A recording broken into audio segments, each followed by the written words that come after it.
அழிஞ்சிருச்சு. கடைசியில சோளம் தான் மிச்சம் இருக்கு. ஆனா அந்த நோய் பரிமாண வளர்ச்சி அடைஞ்சிட்டு வர்றதுனால கூடிய சீக்கிரத்துல சோளமும் அழிஞ்சிருன்னு சொல்றாரு. அதனால வேற ஒரு உலகத்தை கண்டுபிடிக்கிற முயற்சியில அவங்க இருக்காங்க. அப்படி அவங்க ட்ரை பண்ணிட்டு இருக்கிறப்போ சனி கிரகத்துக்கு பக்கத்துல புதுசா ஒரு வார்ம் ஹோல் ஒன்று உருவாகி இருக்கு. இந்த வார்ம் ஹோலை பயன்படுத்தி நம்மளால வேற ஒரு கேலக்சிக்கு போக முடியும். அந்த வார்ம் ஹோலை பயன்படுத்தி புது உலகத்துக்கு போறதுக்காக ஒரு 12 சயின்டிஸ்ட் அனுப்பி வச்சிருப்பாங்க. 12 பேருமே 12 ஷிப்ல வேற வேற கிரகத்தை தேடி போறாங்க. மனிதர்கள் வாழ்றதுக்கு தகுதியான கிரகம் கிடைச்சா அவங்க சிக்னல் அனுப்புவாங்க. போனது 12 பேரா இருந்தாலும் இவங்களுக்கு 3 சிக்னல் தான் திரும்ப வந்திருக்கு. என்னதான் மனிதர்கள் அங்க வாழ முடியும்ன்ற விஷயம் அவங்களுக்கு தெரிஞ்சாலும் பூமியில இருந்து மனிதர்கள் அங்க கொண்டு போறதுக்கு ஒரு பெரிய ஸ்பேஸ்ஷிப் தேவைப்படுது. அந்த ஸ்பேஸ்ஷிப் மூலமா மக்களை பாதுகாப்பா கொண்டு போறதுக்கு ஒரு கிராவிடேஷனல் ஃபோர்ஸ் அந்த ஸ்பேஸ்ஷிப் உள்ளே தேவைப்படுது. அதுக்கான ஒரு ஃபார்முலாவை சால்வ் பண்ண முடியாம இந்த சயின்டிஸ்ட் ரொம்ப வருஷமா திணறிட்டு இருப்பாரு. இப்போ அவங்க என்ன பிளான் பண்றாங்கன்னா இன்னொரு டீமை அனுப்பி உண்மையிலேயே அந்த 3 கிரகத்துல மனிதர்களால வாழ முடியுமா, அப்படி அது உண்மைனா அங்க மனிதர்களை வளர்க்கறதுக்காக 5000 கருமுட்டைகளையும் கையோட சேர்ந்து கொண்டு போறாங்க. இப்படி ரெண்டாவதா போக போற டீம்ல அப்பாவையும் போக சொல்றாங்க. அப்பாவும் அதுக்கு சரின்னு சொல்ல, ஆனா பொண்ணு தான் அது ஒத்துக்க மாட்டா. பொண்ணு அப்பா பயங்கரமா கன்வின்ஸ் பண்றாரு. இருந்தாலும் இதுல ஒரு சின்ன சிக்கல் இருக்கு. இப்படி ஸ்பேஸ்ல இருக்கக்கூடிய வார்ம் ஹோல்குள்ள போகக்கூடிய அப்பாவோட டைம் ரொம்பவே வித்தியாசமா இருக்கும். அப்படி ஒருவேளை அங்க தப்பு ஏதாவது நடந்துருச்சு அப்படின்னா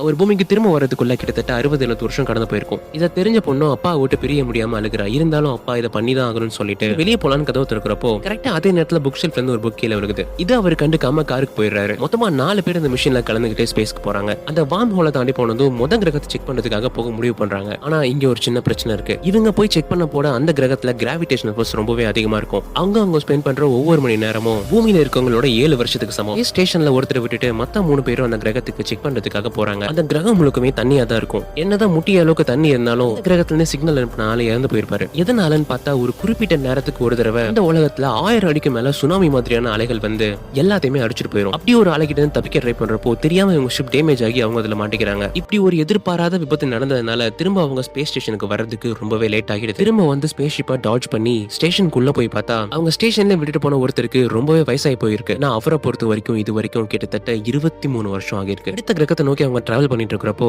ஒரு பயங்கரமான விபத்து நடந்து அந்த ஸ்பேஸ் ஷிப் முழுக்கவே பிளாக் ஹோல்ல போய் விழுகிற மாதிரி இருக்கு. அப்பா எப்படியோ தன்னை சாக்ரிஃபைஸ் பண்ணி வேற ஒரு ஷிப் மூலமா இன்னொரு ஆஸ்ட்ரானட்டையும் அந்த ஃபெர்டிலைஸ்ட் எக்ஸையும் காப்பாத்திடுறாரு. ஆனா அப்பா பிளாக் ஹோல்குள்ள விழுந்துறாரு. ஷிப் வெடிக்க போறப்போ அதுக்குள்ள இருந்து எஜெக்ட் ஆகிறாரு. அப்போ ஒரு வித்தியாசமா பிளாக்கான ஸ்ட்ரக்சர்ஸை கவனிக்கிறாரு. அது என்னன்னு பக்கத்துல போய் பார்த்தா அவரோட பொண்ணோட ரூம்ல இருக்கக்கூடிய புக் ஷெல்ஃப்ல இருந்து அமானுஷமான சத்தம் வந்திருக்கும் இல்லையா, எல்லாம் ஏதோ அதிர்வு வந்து ஆட்டோமேட்டிக்கா கீழே விழுந்திருக்குமே. அதுக்கு காரணமே இவர்தான். இப்போ பிளாக் ஹோல்ல இருக்கக்கூடிய இவர் பாக்குற அந்த காட்சி இருந்தா தன்னோட பொண்ணோட ரூம் தான். தன்னோட பொண்ணை பார்த்த உடனே பயங்கரமா கதறி நான் இங்கதான் இருக்கேன்னு சொல்லி காட்டுறதுக்காக தான் அலை மாதிரி பயங்கரமா ஷேக் ஆகிருக்கும். அதோட அங்க இருந்த புக்ஸும் கீழே விழுந்திருக்கும். இது ஆக்சுவலி எப்படி இருக்குன்னா, நீங்க பாஸ்ட்ல ஏதாவது ஒரு மிஸ்டேக் பண்ணிருப்பீங்க. அதனால உங்க வாழ்க்கையும் ரொம்ப மோசமா போயிருக்கும். அதை திருத்துறதுக்கு உங்களுக்கு ஒரு வாய்ப்பு கிடைக்குது. ஆனா அப்பதான் உங்களுக்கு ஒரு விஷயம் தெரிய வருது, நீங்க அப்படி ஒரு தப்பான முடிவு எடுக்கிறதுக்கு காரணமே நீங்க தான் அப்படின்னு. இதுதான் நம்ம நோலனோட ஒரு டிஃபரெண்டான திங்கிங். இந்த வீடியோ உங்களுக்கு பிடிச்சிருந்தா உங்க நண்பனுக்காக ஒரு லைக்.